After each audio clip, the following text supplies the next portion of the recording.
Paano nga ba maging affiliate creator sa TikTok? Una, dapat naka 1,000 followers na tayo. Pangalawa, dapat pasok ang age natin sa requirements. Pangatlo, ay dapat nakasunod tayo sa alituntunin at mga polisiya ni TikTok para maging visible ang mga product natin bilang isang affiliate creator. Dapat guys ay na-meet natin yung mga requirements na yan. Paano tayo kikita sa TikTok using affiliate creator? Una, pumunta tayo sa TikTok Shop Center. At pag nandiyan na tayo sa TikTok Shop Center guys, diyan yung makikita lahat sa performance data nyo, yung mga GMB at saka mga earned commission sa mga nabenta mong product guys. At paano naman maglagay ng mga product para kumita tayo? Una guys, pindutin nyo ang product marketplace.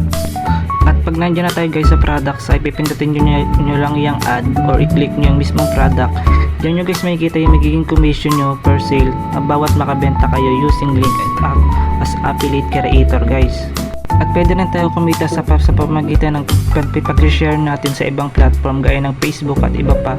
Una guys, pindutin lang natin yung share.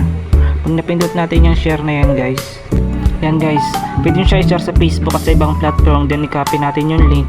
Tapos pag once may nag-click ng inyong link na in-upload sa ibang platform, automatic yung guys ay papasok yung commission mo sa yung TikTok Shop Center guys.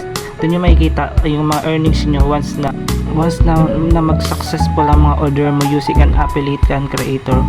Yun lang guys, and happy selling!